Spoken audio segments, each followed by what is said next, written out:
Hey guys, this is the next video in the series of doing the 6BR barrel for this 1917 Enfield. Again, this is an old video from about 8-9 years ago. So if you enjoy this content, please let me know below, leave a comment, subscribe if you haven't already, because if you guys enjoy this, I can definitely make more of this stuff. And yeah, if you have any questions, reach out, let me know. So this is a pretty brief video. There's not much to cut in cones, but this is kind of how I do it, and it gives you a good overview of the process of doing it. So enjoy. Alright, so I switched over to my handy dandy little do-all tool here, and we're just hogging out the cone here because you're gonna go until you get pretty much out to the edge here. You just keep cutting, nothing to it.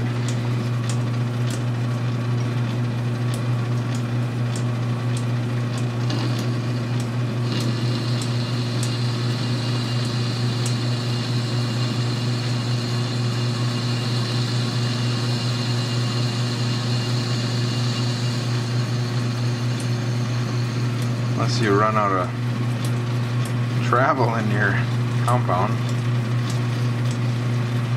Try that again.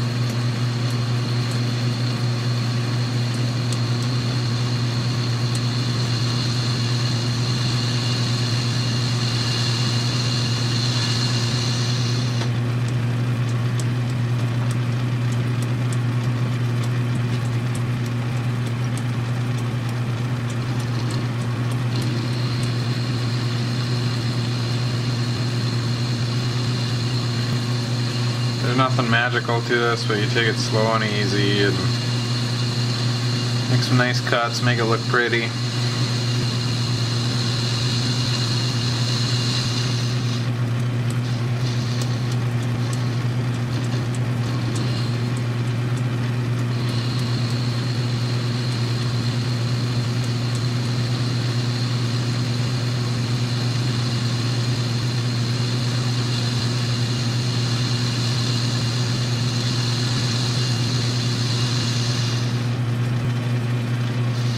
One more cut here, I think.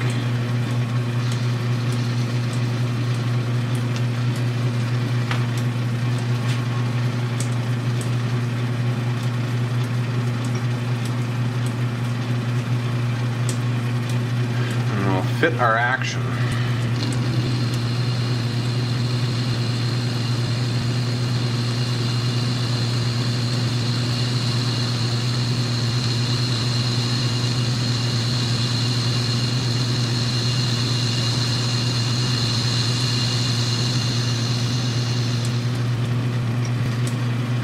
Alright, check that out for a second.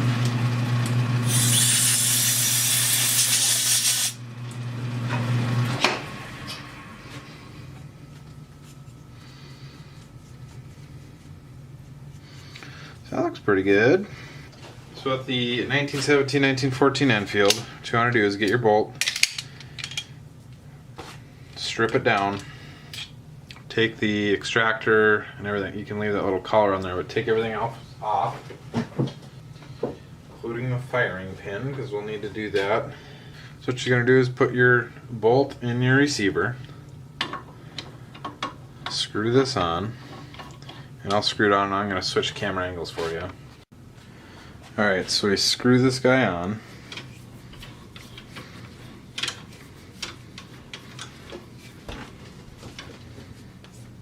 And we're gonna kind of give it a little twist. And then we can come see our bolt back here. So it comes down a little bit, but it's not quite there yet. Let's see, we gotta go probably another, I'm guessing maybe 5 to 10 thousandths that we need to cut off that cone. So what's happening with this cone is Here we can take this off.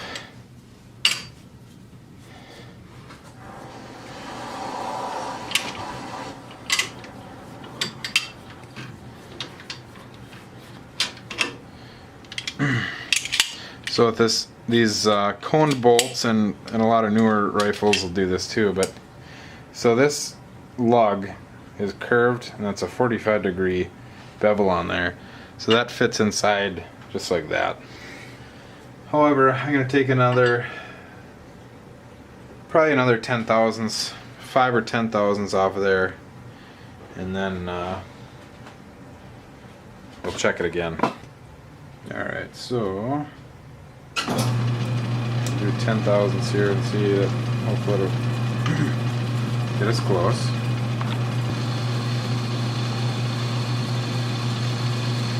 So we got to remember that I still have my dial indicator on my bed, and it's reading off the apron, so I moved in 10 thousandths,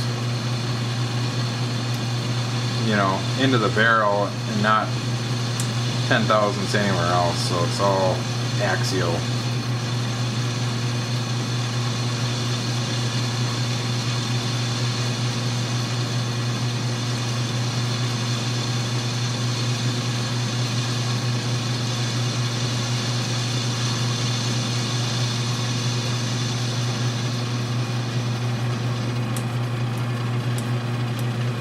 Alright, so I'm going to re-zero it out so I know where I left off, and then we're just going to check it again. Alright, so now I have this guy snugged on there, and our bolt just closes. And you can see there's no forward or backwards movement, which is not what we want. We want that bolt to move a little bit. So now that I know that the back of my bolt is basically up on that cone, I'm going to go in there and take another 8 to 10 thousandths out of there, and all that's going to do is give us a little clearance. So I'll probably just do 8. I think most factory rifles are spec'd like 10 to 12 thousandths, but I'm just going to get a little bit of clearance in there. So if for some reason a piece of dirt or something gets in there, you know, 8 or 10 thousandths should be plenty of room to give us clearance between the bolt and the back of the barrel. And you don't want this bolt touching the barrel either, so that would be bad too. And this bolt should move, you know, forward just a little bit and back a little bit. So 8 to 10 thousandths, probably about 10 thousandths. I'm just going to cut it at 10. So one more cut like that, and then we'll be ready to chamber. Alright, so then here will be our last 10 thousandths clearance cut for the bolt nose. And I'm going to oil that up really well. And then I'm going to back this out really slow to try and get a nice finish on there. And on this last cut, I'm cutting from the inside out, because I don't want try to minimize any burrs that may end up on the rifling. Because the next step is going to be running our chamber reamer in there.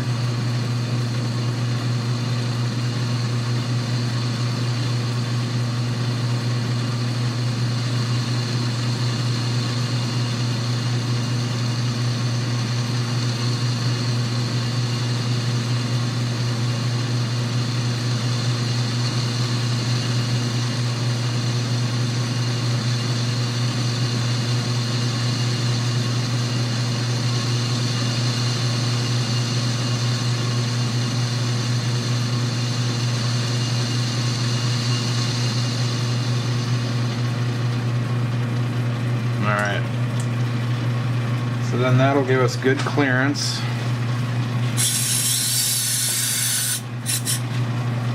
for our bolt nose, so we won't have any issues.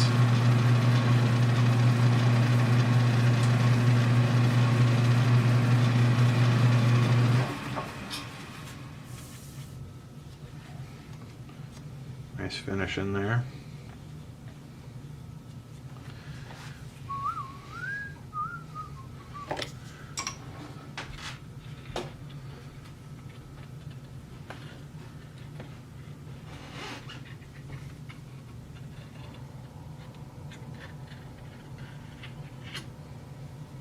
I'm just breaking that edge a little bit on the inside, and then I'm going to come back with some. I'm going to do this before I get too crazy in here. This is some 220. I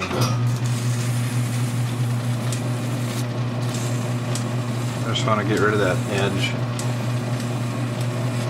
because at a later date this will be our little feed ramp.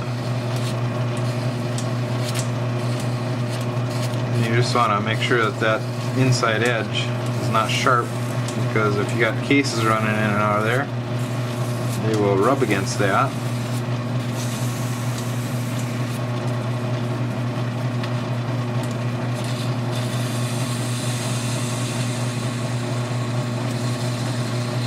And that'll scratch your cases.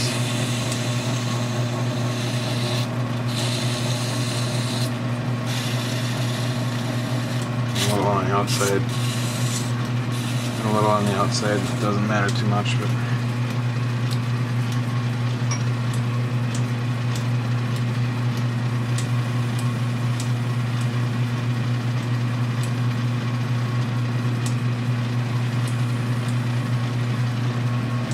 some gray Scotch-Brite.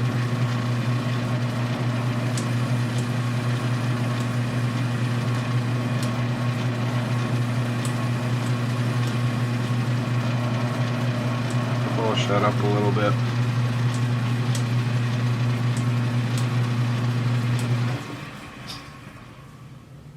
Alright, it's looking pretty good. It's not sharp.